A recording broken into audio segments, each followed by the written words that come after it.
Hi everyone, and welcome back to Philosophy of the Paranormal with me, Dr. Josh Redstone. So I'm sure you've all been waiting with bated breath to have the special topics lectures, and today is the first of two special topics lectures. Now, of course, I asked you all to submit your choices, and I compiled those all into a list which you all voted for. You voted for your favorite out of however many options we had. I think we had about close to 17 or 18 different choices on the poll, and you've all voted for your favorite ones. The overwhelming majority of you wanted to hear about some kind of supernatural being. So I've decided to make the topic of today's special topics lecture science and supernatural beings. So let's get into it. Now, this lecture is probably not what you were expecting. And by that I mean, I'm not going to sit here and talk about, the folklore behind supernatural or paranormal creatures like vampires and werewolves. I'm not going to discuss, other types of supernatural entities. Angels, demons, jinn were all suggestions that people made, along with werewolves, vampires, mermaids, even certain cryptids, which could also be considered paranormal creatures, like the Wendigo, for example, which is something that comes from Native American folklore. I got all kinds of suggestions like this, and it was really difficult to boil this down in a way where I could actually talk about what all of these things had in common with one another. But then I had an idea, which is really the idea that I'm using to kind of inform what I'm doing with these special topics lectures. I mean, I could talk about all of that stuff, folklore, particular kinds of supernatural beings. I could do that, but I think it would be better if we treated these lectures as examples in the way of thinking of a natural philosopher or a natural scientist. By that I mean, a naturalist. The thinking of somebody like this when they are approaching some kind of, or when they're focusing on, or when they're investigating some kind of anomalistic phenomena or experience, which may be supernatural or paranormal, right? What is it that a naturalist needs to keep in mind when evaluating claims of encounters with paranormal beings, or claims about the existence of supernatural beings, right? What are the tools in a naturalist's toolbox that they need to use when they're, say, dealing with a ghost encounter, explaining some kind of folklore surrounding vampires, or tackling the question of whether angels or demons or jinn exist? What tools does a naturalist have in their toolbox? So basically what I'm going to do is run through all of the principles that we've covered here. And I'm riffing a lot in this lecture, by the way, so I do encourage you to take notes. And of course, we're past the last day of classes. These lectures, really what they're ultimately supposed to do for you is serve as examples of the way you need to think about approaching your essay and the topic you've picked for your essay. And we're using the special topics choices as our sort of running examples through this little discussion of our naturalist toolbox. So this lecture is going to be short and sweet, if I have anything to say about it. There's going to be a lot of summary of things that I've kind of mentioned here and there throughout the class. Things, of course, like naturalism and principles of naturalism, such as cause and effect. Things are anomalous when they appear to violate principles like cause and effect. Think of déjà vu, for example, right? We're going to talk about skepticism, in other words, doubt, and kinds of evidence, and why we need to treat certain kinds of evidence with doubt. If someone's got some anecdotal reports about an encounter with a supernatural being, be it an angel or an alien life form, we need to subject that anecdotal account to doubt, and we'll see why, of course, as we get into things here. We need to talk about The principle of parsimony, very important. Also, falsifiability. We'll talk about how those play into questions concerning the supernatural and specifically the existence of supernatural beings. Talk a little bit about scientific pragmatism. And finally, we'll wrap things up with a little discussion of knowledge versus belief. So, I want you to use these lectures, which we're doing, which themselves serves as kind of exemplars using the special topics choices for how a naturalist ought to think about approaching anomalous experiences or phenomena, and use these as examples also for how you need to treat the subject matter you've chosen to write your paper about. And that's why I'm keeping these lectures short, because we're past the end of class, but I feel like these videos, if I make them quickly, short enough, they will serve as good sort of reminders of the kinds of things you need to pay attention to as you're putting together a research paper that deals with the supernatural or the paranormal or the anomalistic, right? So that's kind of like my motivation. That's my approach for these special topics lectures. And specifically today, of course, we're going to be trying to make supernatural beings the focus of our application of the tools in our toolbox, right? So I suppose I'll say a little about supernatural beings specifically, and then we'll go through all of these ideas, principles, and so forth, and just kind of reflect on how we would apply them to claims about supernatural beings. I mentioned that many of you submitted ideas to do with particular kinds of supernatural beings, and I kind of condensed all of that into, one topic, right, which you were able to vote for. But some of the specific supernatural beings, or perhaps paranormal beings, that got a lot of mentions were things like werewolves. Werewolves are kind of maybe a little supernatural and a little paranormal at the same time, right? Werewolves, by the way, are common throughout different cultures of the world, and we're not always talking wolves here. Werewolf, the word werewolf comes from the Anglo-Saxon word were, which actually means man. So a werewolf is like a man-wolf, right? Because in Old English or Anglo-Saxon, the word that we use today, man, used to be gender neutral. It referred to human beings, and then were referred to a male, and woman referred to female. So we used to have a gender neutral man, but we don't really anymore, but that's kind of beside the point. This is the reason why we call werewolves and not man-wolves, right? Were is just a word that means like a male human wolf. Werewolf, male human wolf, right?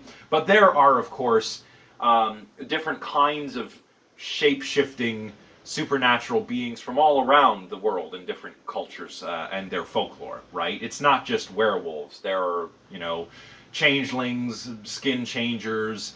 These ideas are common throughout many different religions and folklores all around the world throughout history. Ghosts, of course, are kind of paranormal and kind of supernatural. We've already talked about that a lot. Vampires were another example that came up quite a lot. Vampires, again, like werewolves, are common in many different folkloric systems around the world. The idea in the West that we have of vampires is, of course, due primarily to Bram Stoker, the author of the book Dracula. And Dracula is, of course, based upon Vlad Dracul Tepes, otherwise known as Vlad the Impaler. Vlad the Impaler was the voivod of Romania back in the day.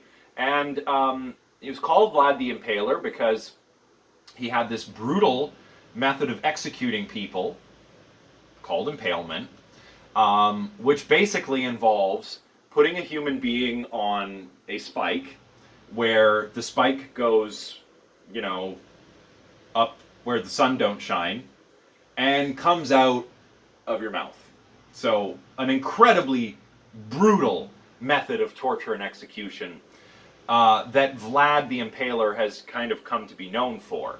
Bram Stoker took this aspect of his life and kind of combined this with the folklore surrounding vampires in Eastern Europe and created the story of Dracula. But of course, vampires can be found in all kinds of human cultures. They don't always feed on blood or turn into bats, right? Sometimes they might feed on vital energy or perhaps sexual energy. So, you know, we have this image of vampires in our head that's very like, you know, I'm a vampire. But really, you know, there are many variations on this idea of vampires from all around the world.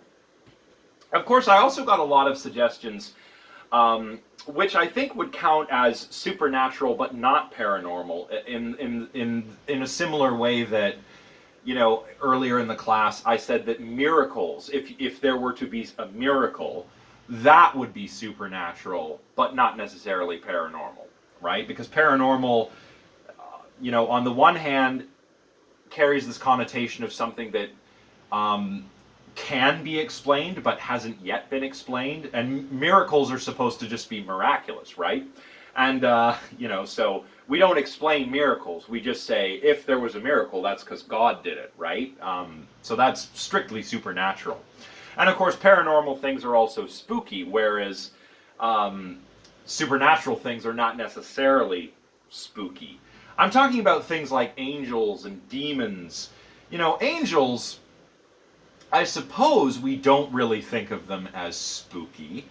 However, if you actually read accounts of angels in, say, for example, the Bible, you can read about them in some apocryphal texts as well as the Book of Revelations.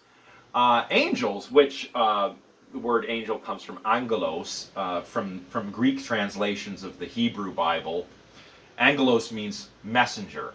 And the word that was translated from the Hebrew into Angelos also means messenger. So angels are supposed to be messengers of God.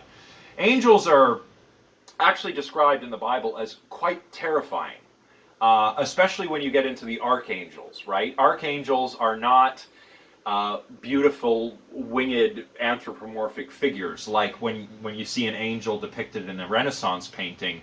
No, actually, if you go back to the texts, angels are not described this way. They're described as like wheels of fire with eyes on them, and, you know, absolutely mind-bogglingly terrifying messengers of God, right? So I guess angels, as we think of them, you know, in the everyday kind of sense, if there is an everyday kind of sense, they're not that frightening. But if you actually go back, you know, Old Testament style, yes, angels are pretty frightening. And I don't know as much about the Islamic tradition, but I do believe that, you know, angels are presented as very powerful and intimidating figures in the Quran as well. Although I'm not super informed on that, so somebody correct me if I'm wrong. Demons, of course, are frightening. I guess they could be paranormal or supernatural. You know, we have, in the Judeo-Christian tradition at least, demons are often regarded as fallen angels. Angels who fell from grace along with Lucifer, right? Of course, this is another interesting aspect of Christianity, because Lucifer is not in the Bible, right? Lucifer and, you know, the rebellion and fall from grace. This is like Paradise Lost. This is John Milton. This is not actually in the Bible. In the Bible, there is, of course, Satan, the adversary. But especially if you go into the Old Testament, like in the book of Job, Satan is not the devil. He's just an adversary who, you know, is not like the devil himself, but a devil's advocate almost. And if you read the book of Job, you'll know what I mean, where, you know, Satan is trying to show God that he can, you know, if you make Job's life miserable, he won't believe in you anymore. But Satan is the one is not the one doing everything horrible to Job. It's God. God is killing Job's children and wife and taking his livelihood away and everything. It's not Satan doing that. It's God. So, there's that. So anyway, demons. This is kind of a later addition to Christianity, and it's come by way of extra biblical sources that are inspired by the Bible, but which are not canonical, like things like Paradise Lost, for example, or Dante's Inferno, things like this. In Islamic tradition, of course, there are also the jinn, and the jinn are, for me, really interesting from a folkloric perspective, because they are these beings that are said to inhabit an invisible world, a different level of reality. So we can't see them. Jinn are supposed to exist, as beings made of smokeless fire. And they have their own concerns, their own worries, their own lives. They're busy with their own stuff. They're like us, but in a different, say, realm of being, I suppose. So there are jinn who believe in God and follow the tenets of Islam, and there are jinn who don't. They're like atheist jinn, according to Islamic folklore. And the jinn can also, get up to trouble too. They could take possession of you, perhaps. I suppose there might be some wish granting stuff here too. After all, the genie, which features in, for example, the Disney movie Aladdin, which of course is based upon the 1001 Nights, the Arabian Nights. These genies are based on jinn from Islamic folklore. So genie in English is cognate with the Arabic word jinn.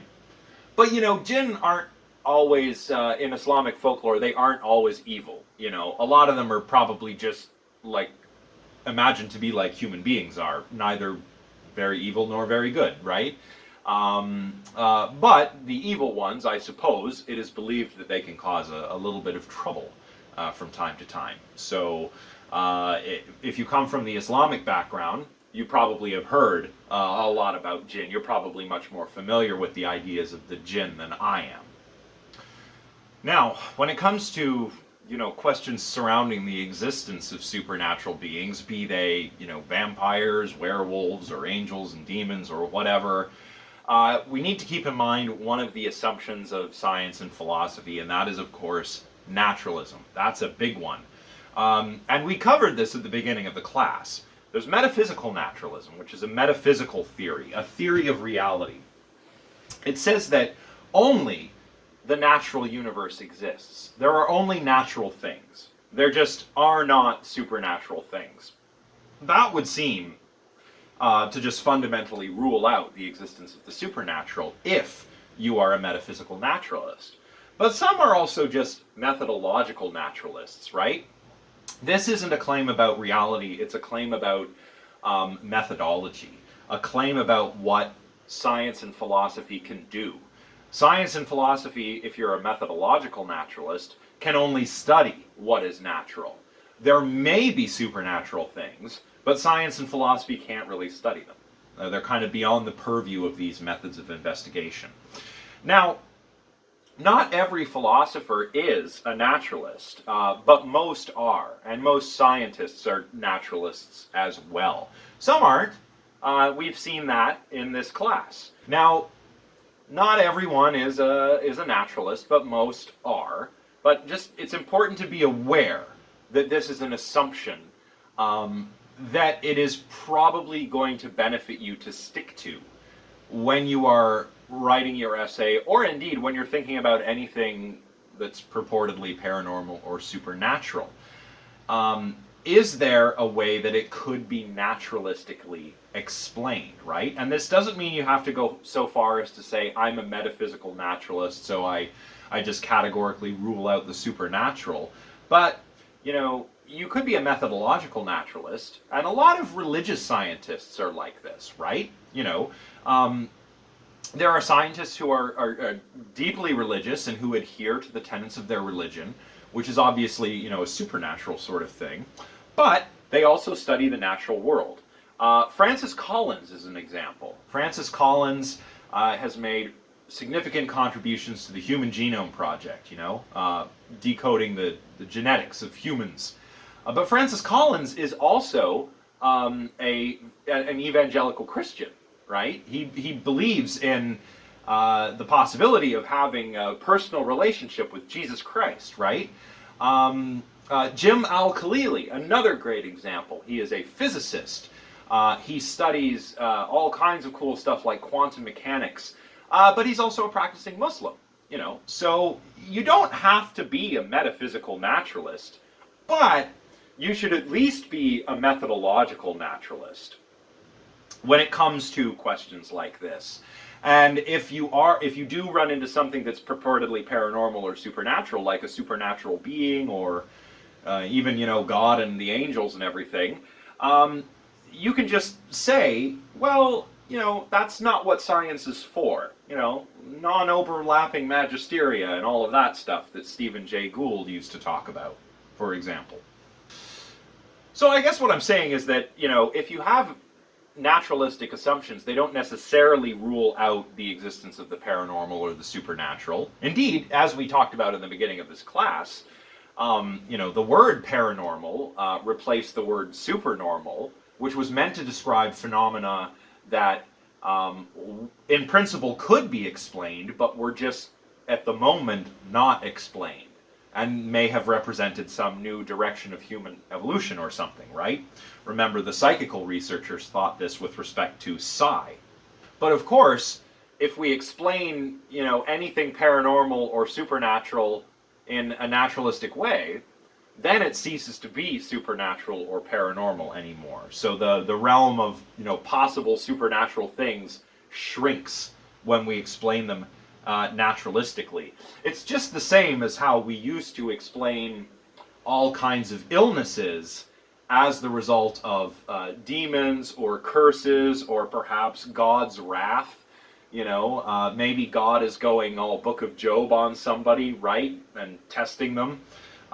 Or maybe there's a natural explanation. Maybe a god did not send the plague. Maybe it's just a plague, right?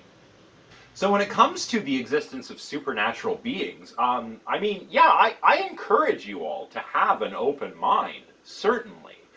But you should also keep the principles of naturalism in mind. And keep things in mind like the fact that we no longer appeal to, demonic possession, for example, to explain, mental illness, right? As we learn more about how the world works, answers like God did it, or a demon did it, or the devil did it, or whatever, become less tenable and are used less frequently.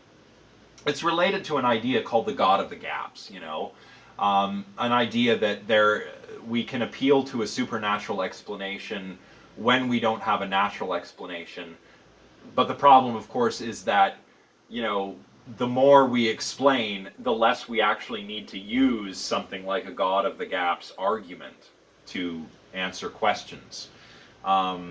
So keep an open mind in terms of the existence of supernatural beings, or the subject matter of your essay, but keep also the principles of naturalism in mind, methodological and metaphysical naturalism.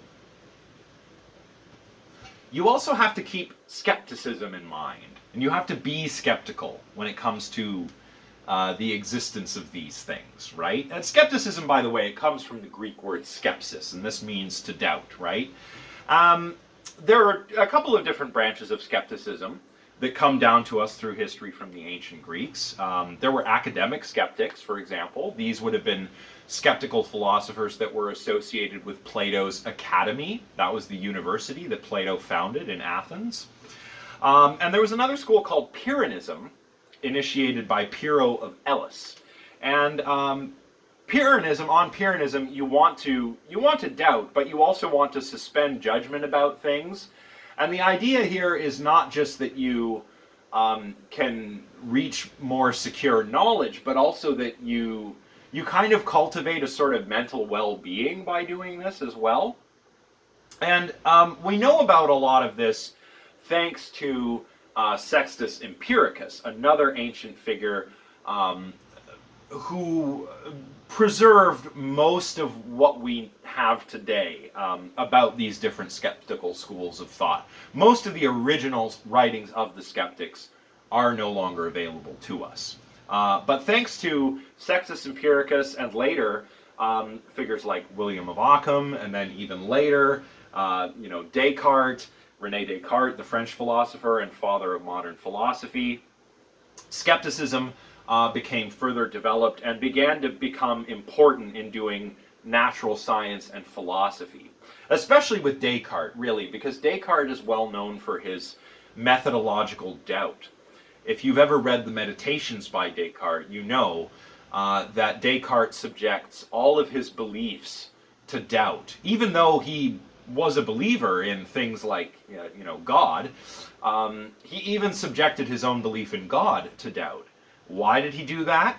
Because he wanted to be certain of his knowledge. He wanted to sort of find a foundation of certainty that he could build his knowledge back up, and his knowledge would be secure. So that's what we're trying to do by applying skepticism. We're not just trying to, I know I've said this before, we're not just trying to dismiss things. We are trying to have knowledge or certainty, or what the Greeks called episteme. We want to have this rather than mere belief or mere correct opinion, because knowledge or episteme is more secure. And this is why, even if you believe in supernatural beings, like for example the jinn, you should still subject your beliefs to doubt. That doesn't mean don't believe in them. I'm not here to tell you not to believe in anything, especially if it's part of your religious upbringing or part of the folklore of the culture you come from. I'm not here to tell you not to believe that. What I am suggesting that you do, though, is that you subject your beliefs to doubt if you want to know what you actually know. You see what I mean? So when you're writing your essay, or when you're thinking about the existence of supernatural beings, maybe you're writing an essay on a supernatural being, right? You have to apply methodological skepticism, especially if some of your evidence is anecdotal. Anecdotal evidence is not good enough in the sciences, and the reason is that people can be mistaken. People can misunderstand or misinterpret the things that they see or hear. People are not aware of the workings of their own mind and their own perceptual systems and what can go wrong with them typically. People have biases. People can be deceptive, like intentionally deceptive. So that is why you need to apply skepticism, especially when it comes to anecdotal reports of, say, different supernatural creatures like, channeling astral beings, or encounters with Bigfoot or aliens, or messages from angels and whatnot. If you have an anecdotal account of this, you need to treat it with extreme skepticism for these reasons.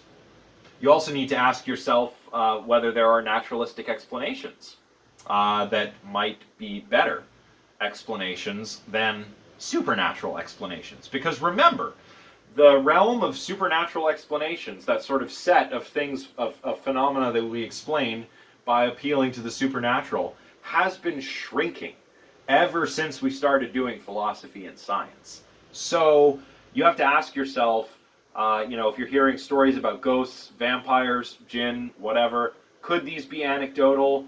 Or why are we appealing to a supernatural explanation when we know from past history that those explanations have always turned out to be wrong because they've been superseded by a better natural explanation? So again, I'm not telling you what to believe, but I'm saying that as you're writing your essay, or if you're thinking about the existence of some supernatural being or another, you need to apply methodological doubt. You need to be skeptical. And being skeptical doesn't mean just dismissing things.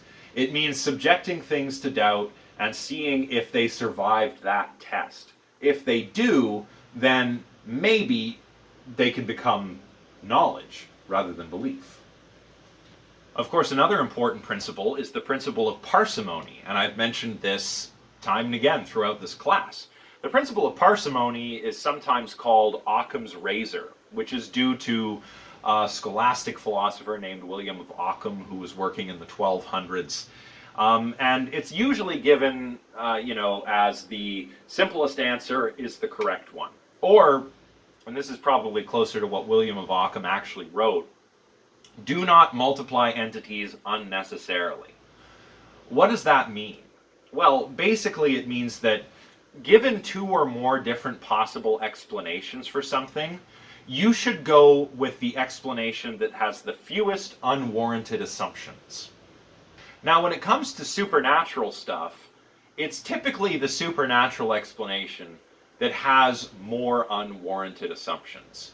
There are more things that we can't be sure about that need to turn out to be true for a certain supernatural claim to turn out to be true than there are naturalistic assumptions, because we already know and can explain so much naturalistically, right? So if we're talking about like an encounter with a supernatural creature, what's the simplest explanation?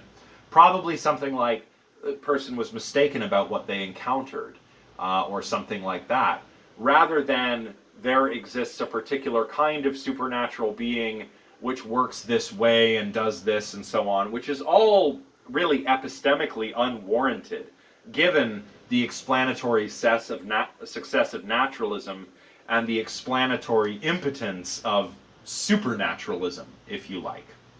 And this is not to say that, the existence of supernatural beings will always turn out to be false. I mean, oftentimes aliens are lumped in with the supernatural or the paranormal. But I think it's quite plausible that alien life exists somewhere in the universe. It's a numbers game. It's a matter of statistics. The universe is so big and there are just so many stars and probably so many planets out there that there have got to be some aliens somewhere. It's just a matter of numbers. But these aliens are not going to be actually supernatural or paranormal.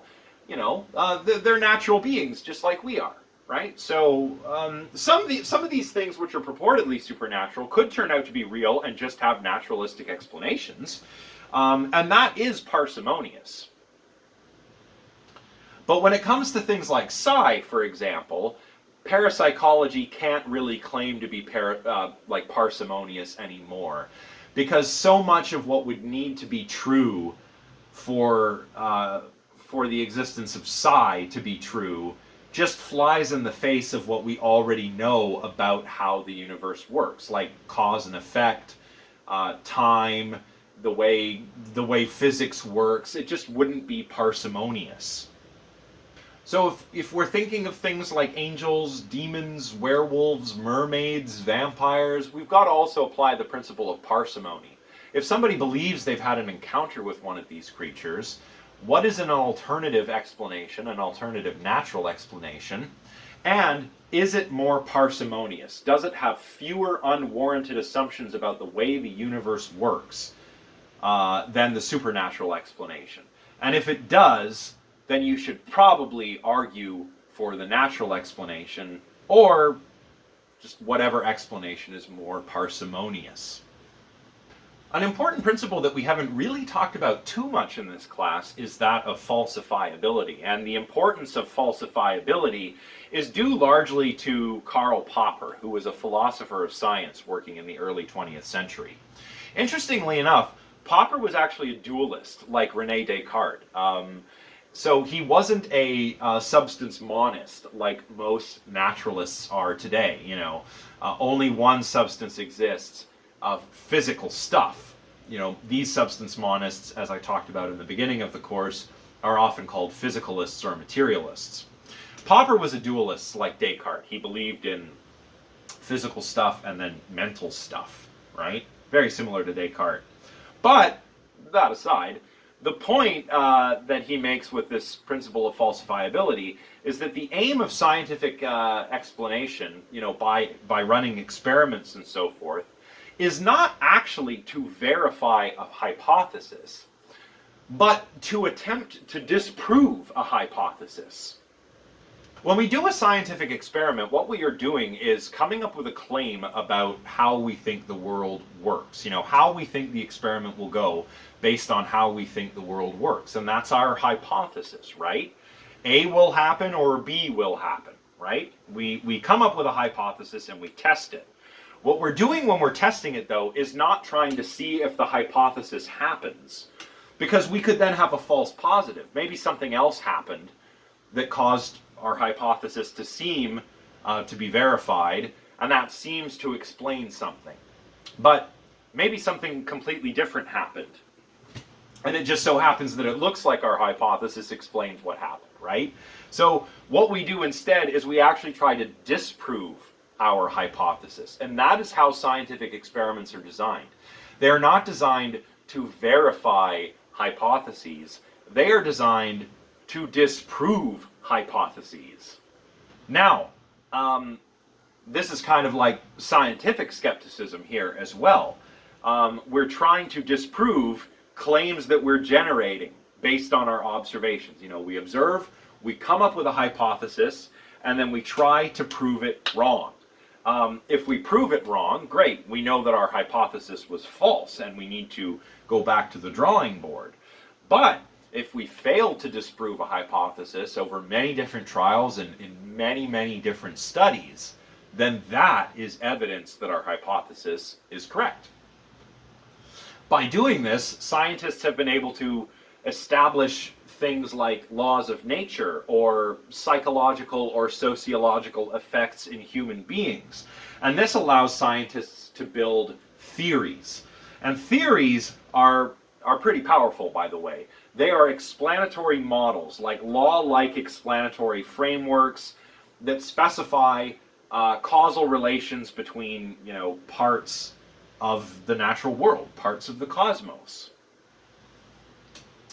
In science, theories are as good as it gets.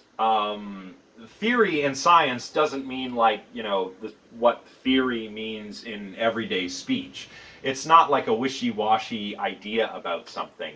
It is an explanatory framework that is made up out of laws of nature. And for that reason, theory in science is as powerful as you can get. You know, things like the theory of gravitation, the theory of evolution, theory of, you know, germ theory of disease. Sometimes people dismiss these as mere theory, but you know what? A scientist, the best they can do is to have a theory. It's the most powerful explanatory framework that natural science has. Now, and this is the problem when it comes to supernatural stuff, is that we don't really have, and probably can't really have, theories about supernatural things. And even if they did, would they have the same explanatory power as natural theories? Again, we're getting back into parsimony again, the principle of parsimony. The principle of falsifiability allows scientists to extract these laws, these causal relations from observing and experimenting with the natural world, and build theoretical models. Now, if we've got two competing theoretical models, we need to appeal to the principle of parsimony and go with the one that has the fewest unwarranted assumptions. And scientists do this all the time in physics when it comes to explaining natural phenomena, and we really can extend it and apply it to the possibility of supernatural or paranormal stuff too. So I guess, you know, when you're thinking about supernatural beings or writing your paper, you need to keep in mind not only the principle of parsimony, but also the idea of falsifiability. And if you're looking at any empirical evidence for supernatural stuff in your papers, whether they be beings or some other phenomena, you want to ask yourself whether those studies that you're looking at have actually stuck to these principles themselves as well.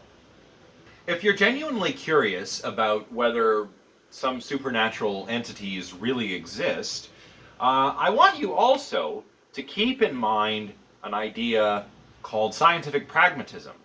Again, I'm not here to tell you what to believe in and what not to believe in. What I'm here to do really is to teach you about how we know things, really. That's kind of important in philosophy, isn't it? I guess what I'm saying is, like, look, you all of you, to a certain extent, are scientific pragmatists.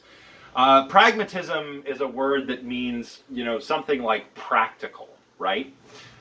Scientific pragmatism is the idea that we trust science and we believe in the results of science because it works. It works very well. And I don't want to dismiss genuine curiosity about the paranormal or the supernatural, If you believe in angels, demons, or jinn, I'm not here to tell you not to believe in those things. But I would point out to you that you're probably a scientific pragmatist in more ways than you realize. You trust that your computer is going to work when you're writing your essay and researching your essay. You trust that your smartphone is going to work. You trust that your car is going to get you safely to where you need to go. You trust that the airplane is going to get you where you need to go.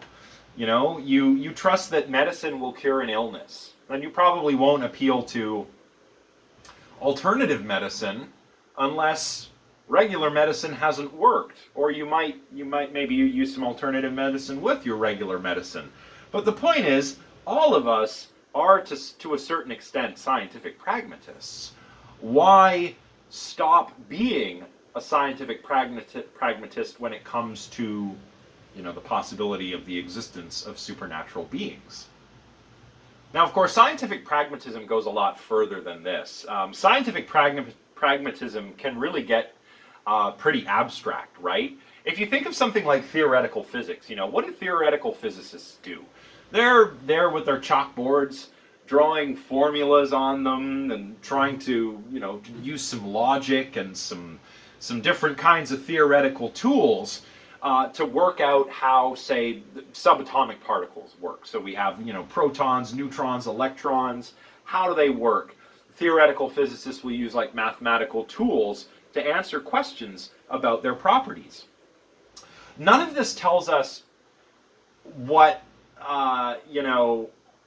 protons and neutrons and electrons are like in the sense that, in the sense of experience of, what things are like, here in this sort of middle world that we occupy between the very large and the very small. It doesn't even make any sense to ask, questions like, what does an electron look like? Or what does a neutron look like? Or what would an electron feel like or sound like, right? These are not things that a theoretical physicist can tell us. A theoretical physicist isn't telling us what subatomic particles are like in that sense, but what they are doing is using mathematical tools and theoretical objects to tell us about the behavior and the properties of these things. So what is an electron? Is it a particle? Is it a wave? Does it even matter? Not really if you're a scientific pragmatist, because all of those theories that those physicists are coming up with explain the world that we see and interact with very well. So, it can get a lot more abstract than that. I guess what I'm saying is you don't have to get that abstract with your scientific pragmatism. Here we're talking about scientific pragmatism light, as it were. We all trust that science works, right?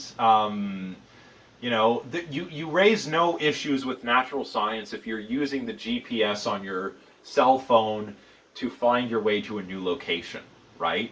Nobody is skeptical of science when they're doing that. But if a scientist says, hey, the supernatural may not exist, some people, have a sort of negative reaction to that. But I would just encourage you to remember that, you're a scientific pragmatist, whether you know it or not. You're a scientific pragmatist to one extent or another. And just, when you're thinking about supernatural beings or whatever subject matter you pick for your essay, keep your scientific pragmatism in mind. You might be thinking of, dismissing scientific debunking efforts of a particular supernatural phenomena, all the while you're writing this on a computer which, only works because physics works and artificial intelligence and computer science works. And these are all naturalistic sciences, right? These are all natural sciences. So, don't compartmentalize mentally if you can help it when it comes to explaining your supernatural or paranormal topic of choice. Keep in mind that we are all scientific pragmatists and that we shouldn't be selective with our adoption of scientific pragmatism, okay? All right, we're nearly done. I know I haven't talked much about actual supernatural beings, but again, I think it's better to give you the tools to think about supernatural beings on your own. The tools of the natural scientist, right? The naturalistic philosopher. It's like that saying, give somebody a fish, they eat for a day. Teach them how to fish, they eat for a lifetime. Well, right now, I am teaching you how to fish. But you're probably thinking to yourself, especially if you're a believer in the paranormal or in the supernatural, you're probably thinking, oh, Josh, you're being such a downer with all of this. I mean, if everything you're saying is right, then I can't believe in the supernatural anymore. What?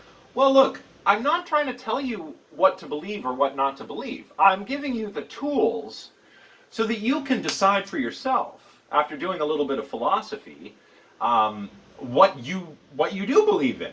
That's what I want to do for all of you. And that's why I've kind of chosen the approach that I have for this lecture, rather than talking about particular folkloristic aspects of, werewolves and vampires or jinn, or talking about the theology behind angels and demons. I think it's much more productive to give you these tools. I'm not trying to dismiss anything that if you are a sincere believer in the supernatural or the paranormal, I really don't want to, belittle your beliefs or make you feel like you're wrong or that you're in error about any of this. It's just that I'm a philosopher. Well, I guess I'm a philosopher and a scientist by training. So I'm a philosopher and a scientist. Okay, so that means I'm aiming for knowledge. I'm not aiming for just belief, right? And this gets us to something important that maybe I should have covered in the first lecture. When we're doing philosophy or natural science, what we are doing, if we're working within a naturalistic sort of epistemology, we're aiming for knowledge. And all the way, since Plato, one of the most prevalent accounts of what knowledge is in philosophy, in epistemology, is that knowledge is a justified true belief. You have knowledge when you have a justified true belief. What is that? Well, to have knowledge, one needs to first have a belief, right? You need to believe X. And that belief has to be true. So it has to be the case. X has to be the case. So those are the first two things you need. You need belief in X, and X has to actually be the case. And you also need justification for your belief in X. Some kind of evidence or reason for believing in X. Now, what are beliefs? Well, beliefs are typically understood nowadays as propositional attitudes. These are attitudes toward propositions. Propositions are statements about the way the world is that can be true or false. So a belief is, an attitude of belief toward a proposition that expresses something about the world. So let's take my favorite plausible supernatural paranormal thing, aliens. So I believe there are aliens that exist. I don't know what they're like, but I think out there in the universe there's probably some aliens somewhere. That's a belief. And it's a propositional attitude in the sense that my belief can be expressed in, a proposition. There exists alien life in the universe. I believe that sentence says something true about the universe. So that is a belief. But that's not enough for knowledge. For knowledge, you need that belief, and that belief would have to be true, and it may very well be true that there are aliens out there, but I also need one more thing. I need justification for that belief. My justification so far is really just a statistical argument. You could sit down and do the Drake equation or something and work out the probability that alien civilizations exist, but that's not very certain. What would be certain would be like, if aliens visited us or sent us a radio message to let us know that they're out there. That would be sufficient justification for me to say I know that aliens exist, right?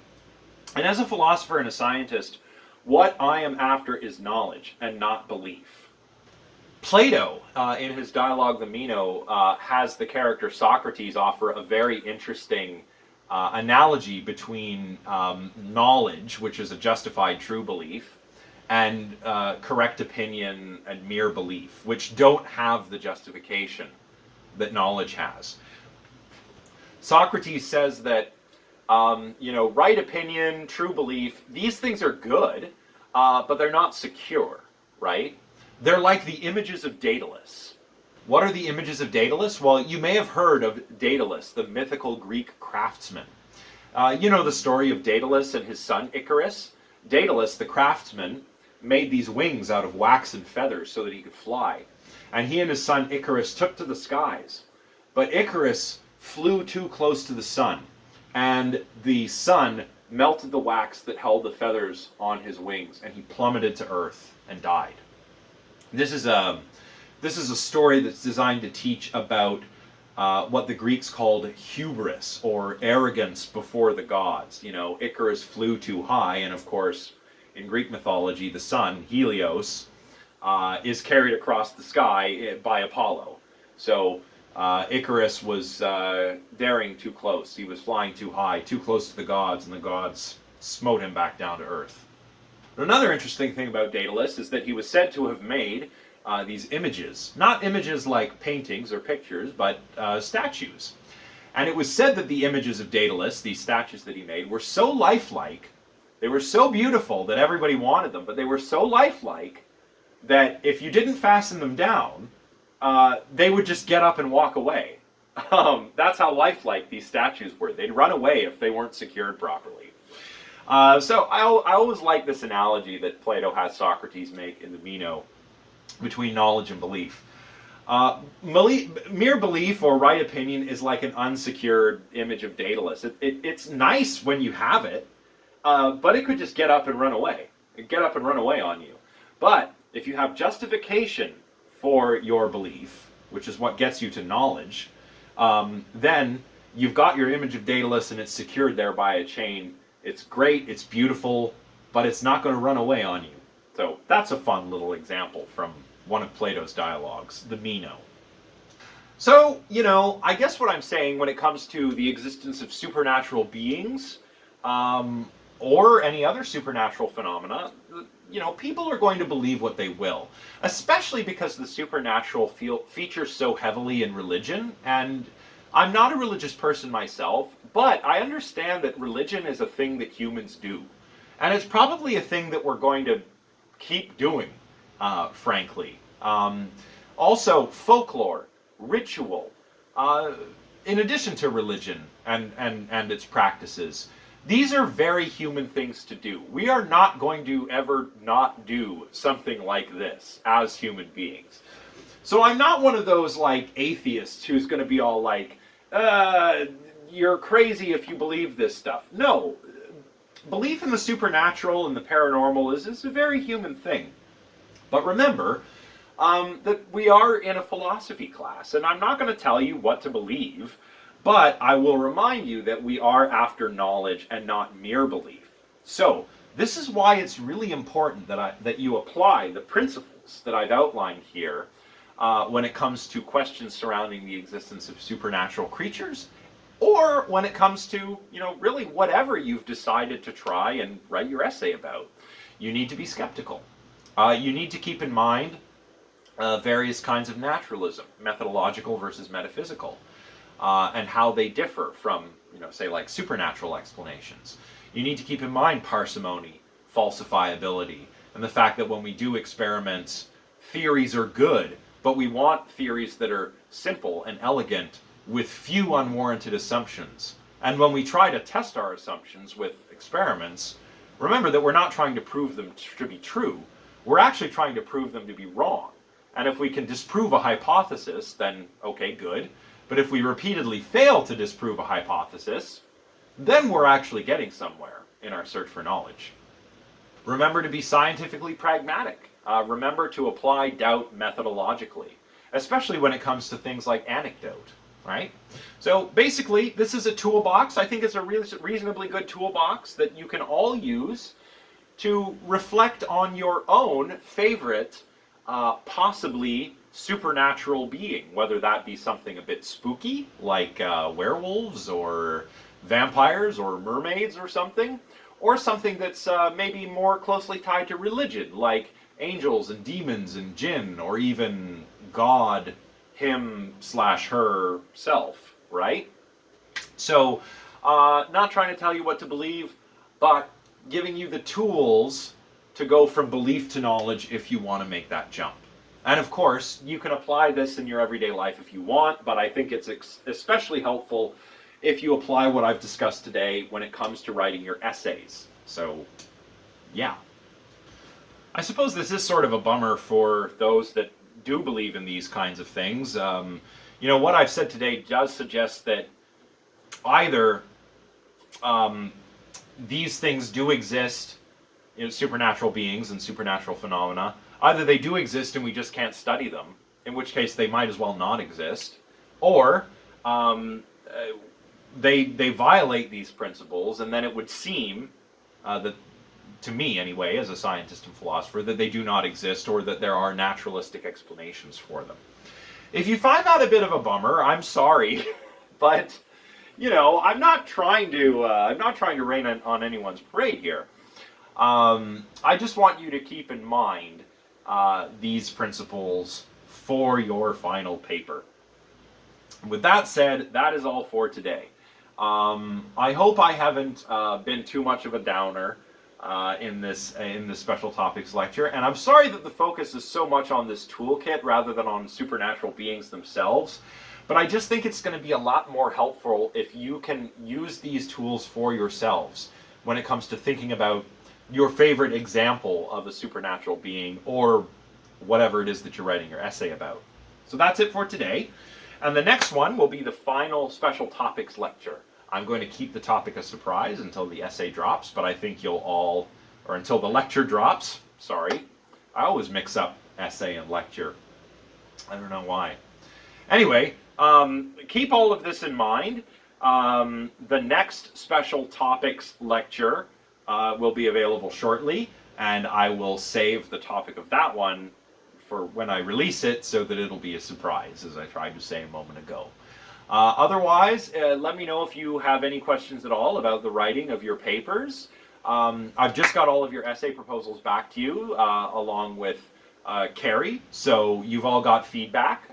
Let us know if you have questions about that. I'm very sorry that I'm still behind on grading the second responses. I'm going to try and get those done as soon as I can.